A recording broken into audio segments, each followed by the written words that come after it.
I just found out my doctor, who also happens to be my sister's best friend, violated HIPAA and I'm furious, but I don't know if it'd be messed up for me to report her. My oldest sister's lifelong best friend has been my doctor for a couple of years. Initially my doctor, Dr. A, was a colleague of hers from the same clinic, but after my doctor, Dr. A, was away on maternity leave, I temporarily switched to my sister's friend, Dr. B, as my primary physician, and it's been that way since the pandemic began and I never switched back. I have ADHD and get prescription meds for it and have been for a few years now, which is something I haven't shared with any of my family members for fear of backlash since I come from a long line of type A overachievers who don't believe in ADHD and write it off as laziness. A few days ago, my siblings and I were hanging out at my sister's house watching the Matthew Perry Diane Sawyer episode where he shares his history with substance, and I made a comment about how skinny he looked during one of the seasons of Friends. My sister then, out of nowhere, says to me, "Well, it started with prescription drugs, so I hope you don't get hooked." I was instantly gripped with a feeling of absolute horror. My other siblings were confused and looking at her for further clarification, but she didn't say anything more. I spent the whole night just frozen and with a deep pit in my stomach. Later, when I found some time alone with her, I had to pry the information out of her. She had just gotten back from a girls' ski trip, and when they were extremely drunk, her friend, my Dr. B, slipped up and mentioned that she saw me recently for an increase in my dosage and basically revealed to my sister that I have been taking prescription Vyvanse for a few years now. I'm so livid, feel utter betrayal and have a strong urge to report her for breaking HIPAA regulations. My sister won't stop texting and calling me about it, literally all day long, begging me not to ruin her friend's life forever after years of hard work. She's obviously worried about losing her friend, but she couldn't care less about how disrespected I feel and how my privacy was violated. And more than anything, I worry that my sister will share it with my parents and my family will never look at me or my achievements the same. To add a little more info, I've known Dr. B my entire life, as long as my sister has. She was my sister's friend since they were in first grade, and they've remained close, and we've hung out with our families on multiple occasions over the years. We've even gone on trips together, including my sister's bachelorette trip. I always looked up to her and found her cool growing up.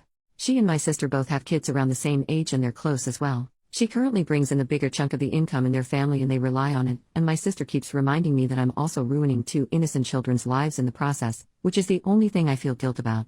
I adore those kids and they don't deserve that. But I also cannot get over how betrayed I feel. I always keep a safe distance between personal and professional relationships and would have never picked her to be my doctor had the circumstances not unfolded the way it did. She was the next best doctor and was the obvious choice because I wasn't really looking to switch to a new clinic during the pandemic. OP adds about her sister's personality in the comments, Dr. B doesn't know that my sister told me yet. So far it's just been conversations between my sister and me. She's making it seem like they were so sloppy drunk that it was a slip-up and a complete one-time total accident, but I don't understand why that would even come up at all and don't believe that. My older sister flaunting sensitive info about my sibs and I is a tale as old as time. When we were kids, she would hold on to a secret she found out about one of us till the perfect moment, and would thrive on dropping the bombshell to our parents during a road trip or in the interval of a great movie and ruin the entire thing. It was her thing and I fear she hasn't fully gotten over the habit as an adult. My older sister considers herself our parent too and has always narsed or used stuff as leverage against us. I used to fear her growing up and would hide my journals at my friend's house because she would snoop. Definitely lacks empathy. First update, 3 months later, after reading the feedback, I reached out to a close lawyer friend for advice as well. And he, like most of you, agreed that I should report it and to do it without informing anyone else. He said it was better for me to do it sooner to have it on record. They prefer any complaint to be filed within 180 days of when you knew that the act or omission complained of occurred. 2 days after that I reported Dr. B to OCR for violating HIPAA and Patient Safety Act and breaching my fundamental right to health information privacy. I didn't tell my sister or anyone else, but a few days later, I saw my entire family when I went home for the holidays. I hadn't heard anything back yet on my complaint, so I wasn't sure if Dr. B was aware yet, let alone tell my sister that I had reported her, so I didn't say a word. Turns out that wasn't my biggest issue at that moment though. My sister had already told my parents that I was on an extremely high dose of controlled substances. I knew my parents wouldn't take this news well, but they were far more upset about it than I could have imagined. My dad doesn't believe in ADHD and thinks it's merely an excuse for those that allow themselves to get easily distracted, especially since the age of social media. He even remarked that he noticed I was quite slow with my responses since dropping out of my chess club. Really absurd and offensive comments. I can't even remember a lot of it because I was frozen. I just sat there, nauseous and livid, with tears in my eyes, just listening to the 3 of them, my parents and sister, taking turns going off at me. My mom wanted me to stop all medications immediately, that I'm better than this and smarter than this, and even threatened to tell your professors that you're on drugs if you leave us with no choice. But when she said that, it hit me. I had a choice. I could choose. I could choose to never have to deal with this again and to not let them treat me this way anymore. So I did. I chose to say nothing and allowed them to interpret my silence as agreeing and submitting to their ways, as I have done so many times before. And then I went to my room, Chose to book a flight and pack up most of my stuff. My books would need buses of their own to be transported anywhere. The next morning, I chose to call an Uber a few hours before my flight, while they were still asleep, and flew back to my university. I chose me. In January, I found out that Dr. B had prior complaints from patients against her, and my report had opened an investigation that is currently ongoing. She's been placed on temporary leave till the case is resolved. I can't share more details on that for now, but I will come back and update once it's done.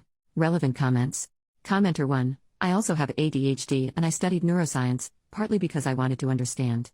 I also come from a family that thinks like OPs and I got the same BS from them all my life. We now finally come to be able to make ADHD visible in MRI scans and predict the presence of symptoms with an accuracy of up to 80%. We can make visible the ways ADHD brains are different from normal brains, not in their structure but in the way they make use of it. We can see where our bodies use more oxygen and neurotransmitters, and ADHD brains are visibly different from normal ones in a way that is congruent with the symptoms. We can even tell apart the inattentive type and the hyperactive type with an accuracy of up to 75%. People who say ADHD patients are lazy and their symptoms are their own choices and character flaw are as ignorant and backwards as someone still believing the flu is caused by bad air or cancer is God's will.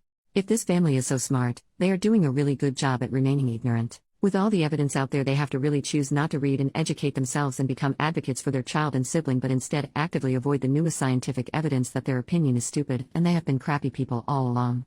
It took me 30 years to make the step you made. Kudos on being so brave and mature while still being in college. I'm still trying to come to terms with self-doubt, imposter syndrome and depression. If you can afford it, do some therapy. Growing up in such a negative environment takes its tolls even after you cut the ties. I'm proud of you. The hurdles to get to where you are today were huge and you did it all by yourself. Never forget that. OP, I have tears in my eyes. I really needed to read every single thing you typed out here. I'm so tempted to send this to my family, but I don't want to interact with them right now, so I won't. I love science just as much as they do, and studying physics brings me so much purpose. I just know I need some help in staying ahead of my course and completing my assignments, and I'm finally okay with that. In the short time that I've been away from my family, I've felt so much more freedom in accepting who I am. That I am still smart and capable, and that I will still become a scientist, even if I do it my own way, and I am okay with the fact that my family doesn't approve of my choices. If they can't be bothered to listen to me, let alone attempt to learn anything about my diagnosis and try to be there for me, they aren't worth worrying over. I have spent far too much of my life doing that already. I have no more time or energy to give to that anymore. I'm channeling all of that towards me, achieving my goals and healing my trauma. Thank you for listening and for sharing. I'm so grateful for you.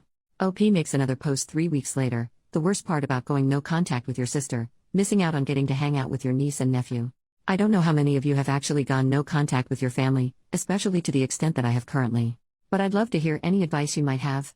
At this point, I don't have any form of communication with my parents and older sister and haven't since December. The most awful part about this whole thing is my inability to reach out to my young niece and nephew who I'm so close to. Every year I receive a Valentine's Day card from them, and this year I got none. It's incredibly lonely and I don't wish this on anyone. I'm always wondering why they think I haven't called them. As much as I'm growing and healing from this, I'm also dealing with a lot of trauma and it's rough. Second update, 2 weeks later, I get quite a few questions every day about any update with a case. I'm not sure how so many of you are still finding this post, but I really appreciate everything you've said to me to help me get through this. I'm sorry I can't answer any questions right now. Please know that once I have enough to share or any real information, I most certainly will, but for now, there isn't much. The only thing I can share is that I am currently working with an attorney well versed in HIPAA violations who is handling the matter on my behalf. We have received a notice regarding the outcome of the investigation from the OCR, which I am not allowed to share yet. I'm not sure if we, along with the other patients who face breach of privacy from the same doctor, will be suing, because that's usually the most unlikely outcome since it almost always falls on the employers rather than the doctors. I've been told we might proceed with a civil claim. There's a lot of bureaucracy involved and it seems quite complicated, so I don't have a timeline on what to expect yet. I'm just grateful to have a lawyer that knows what they're doing. Thank you for your support. It's been the most hardest and lonely period of my life, and your kind words helped me get through it.